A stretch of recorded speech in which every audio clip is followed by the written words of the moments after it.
وهدى ورحمة للمؤمنين.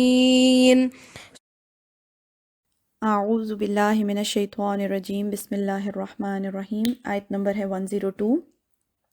بہت امپورٹنٹ آیات ہیں اور بہت دھیان سے سننے والی آیات ہیں، کیونکہ ان آیات میں آپ کہہ لیں ہمارے دین کی بنیادی باتیں بتا دی گئی ہیں، یعنی اللہ تعالیٰ ہم سے کیا چاہتے ہیں وہ ان آیات میں بیان ہوا ہے، تو بہت دھیان سے سنیے گا۔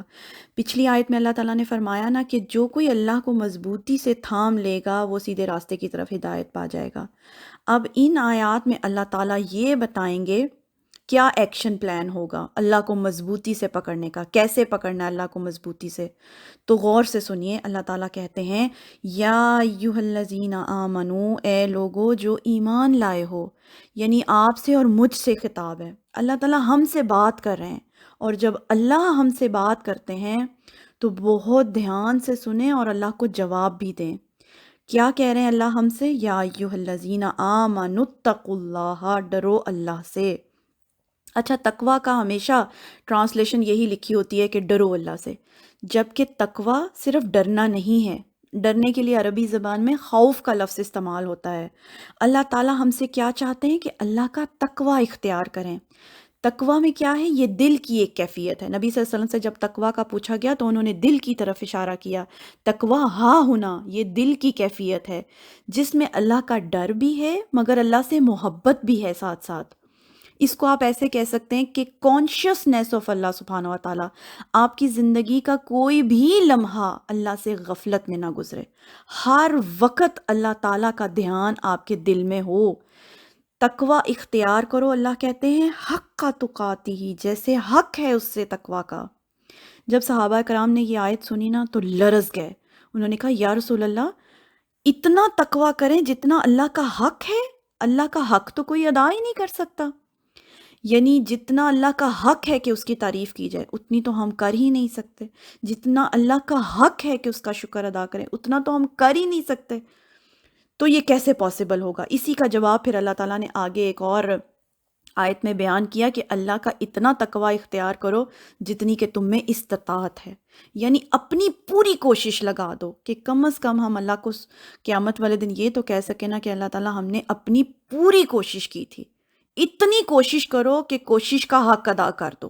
اللہ کہتے ہیں اتنا تقوی اختیار کرو، اور وَلَا تَمُوتُنَّ، اور ہرگز نہ تم مرنا، إِلَّا وَأَنْتُمْ مُسْلِمُونَ، مگر اس حال میں کہ تم فرما بردار ہو۔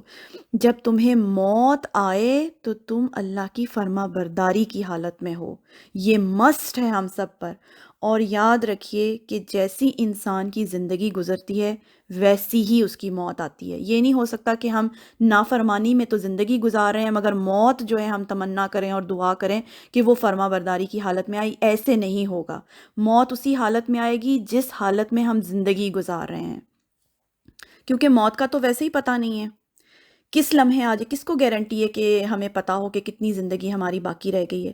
اچھا، اس کو اس طرح سے آپ کو ایکسپیرینس کرواتی ہوں کہ اگر آپ کو، مجھے بھی ساتھ میں یہ بتا دیا جائے کہ یہ آج کا دن آپ کی زندگی کا آخری دن ہے، کل نہیں آنا اس دنیا میں آپ کو، مطلب کل کا دن نہیں آنا آپ کی زندگی میں، ویسے تو اگلے لمحے کا بھی پتہ نہیں ہے ہمیں، لیکن اگر سپوز کیا جائے کہ آج ہماری زندگی کا آخری دن ہے تو میں اور آپ اس دن کو کیسے گزاریں گے؟ یہ سوچئے کیا کریں گے آج کے دن میں، اور جو ہم وہ آج کے دن میں کریں گے نا اس طرح ہمیں اپنی پوری زندگی گزارنی۔ سوچے کون کون سے کام ہیں جو فوراً آپ چھوڑ دیں گے اگر آپ کو پتہ چلے کہ کل آپ کی موت آنے والی ہے؟ کون کون سے کام ہیں جو فوراً آپ کرنے لگیں گے؟ تو بس سمجھ جائیں کہ وہی کام جو ہیں آپ کو اپنی پوری زندگی میں کرنے ہیں، کیونکہ جو شیطان ہوتا ہے نا اس کا تو کام ہی یہی ہے، وہ حقیقت کی طرف دیکھنے ہی نہیں دیتا ہمیں، موت کی طرف تو آنے ہی نہیں نہ دیتا، وہ ہمیں الجھائے رکھتا ہے دنیا کے کاموں میں، اور انسان الجھتا رہتا ہے اور وہ دھیان ہی نہیں کرتا۔ اللہ تعالیٰ کیا کہہ رہے ہیں؟ تمہیں ہرگز موت نہ آئے اس حال میں کہ تم فرما بردار ہو۔ تو اللہ تعالیٰ سے دعا ہے کہ اللہ تعالیٰ جب ہمیں موت آئے تو ہم آپ کی فرما برداری کی حالت میں ہوں، لیکن یہ تبھی ہوگا جب ہماری زندگی بھی اللہ کی فرما برداری کی حالت میں گزرے گی۔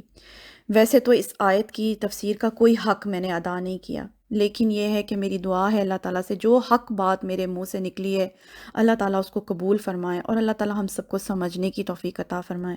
تو اگلی آیات بھی بہت اہم ہے، انشاءاللہ آگے پڑھیں گے۔ سبحانک اللہم و بحمدک اشہد ان لا الہ الا انت استغفرک و اتوب الیک۔